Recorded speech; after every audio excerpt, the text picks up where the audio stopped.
ಶಿಕ್ಷಣ ಸಂಸ್ಥೆ ದೊಡ್ಡದಾದ ಅಂತ ಮಾತ್ರಕ್ಕೆ ದೊಡ್ಡ ಫೀಸ್ ಕೊಡ್ತೇನೆ ಅಂತ ಅನ್ನೋದು ಹುಚ್ಚತನ. ಇದು ಫಸ್ಟ್ ಅರ್ಥ ಮಾಡ್ಕೊಡ್ರಿ. ಶಿಕ್ಷಣ ಸಂಸ್ಥೆಯಿಂದ ವಿದ್ಯಾರ್ಥಿಗಳಿಗೆ ಉಪಯೋಗ ಆಗ್ತದ ಅಂತ ಅನ್ನೋದು ಸುಳ್ಳು.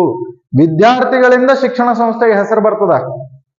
ವಿದ್ಯಾರ್ಥಿಗಳು ಎಷ್ಟು ಚಂದ ಓದ್ತಾರಲ್ಲ ಅದ್ರ ಮೇಲೆ ಶಿಕ್ಷಣ ಸಂಸ್ಥೆಗೆ ಹೆಸರು ಬರ್ತದೆ ಹೊರತು ಶಿಕ್ಷಣ ಸಂಸ್ಥೆಯಿಂದ ವಿದ್ಯಾರ್ಥಿಗಳಲ್ಲ. ವಿದ್ಯಾರ್ಥಿಗಳಿಂದ ಶಿಕ್ಷಣ ಸಂಸ್ಥೆ.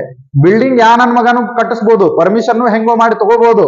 ಆದ್ರೆ ಹುಡುಗರು ಹೋಗಿ ಅಲ್ಲಿ ಓದ್ಲಿಲ್ಲ ಅಂತಂತಂದ್ರ ಆ ಸಾಲಿ ಕಿಮ್ಮತ್ತೇನು ಉಳಿತು? ಹಿಂಗಾಗಿ ನಮಸ್ಕಾರ ಎಲ್ರಿಗೂ. ಅಪ್ಪ ಅಮ್ಮ ಮಗುನ್ ಕರ್ಕೊಂಡು ಸ್ಕೂಲಿಗೆ ಹೋಗ್ತಾರ. ಯಾರು ಅಡ್ಮಿಷನ್ ತಗೋತಿರ್ತಾರ ಅವ್ರ ಮುಂದೆ ಕೂಡ್ತೀರಿ. ಕೂತ್ಕೊಳ್ಳೇನ ಅವ್ರು ಇಂಗ್ಲಿಷ್ ಒಳಗೆ ಚಾಲು ಮಾಡ್ತಾರ. ಅಲ್ಲಿಗೆ ನಿಮ್ಮ ಅರ್ಧ ಹವಾ ಹೋಗ್ಬಿಡುತ್ತೆ. ಇದು ಮ್ಯಾಕ್ಸಿಮಮ್ ಜನ ಪೇರೆಂಟ್ಸ್ ಫೇಸ್ ಮಾಡುವಂತಹ ಸಿಚುವೇಶನ್. ಇದು ಫಸ್ಟ್ ಥಿಂಗ್. ಸೆಕೆಂಡ್ ಥಿಂಗು, ನೀವು ಹೋಗಿದ್ದು ಸ್ಕೂಲಿಗೆ ಅಡ್ಮಿಷನ್ ಮಾಡಿಸ್ಲಿಕ್ಕೆ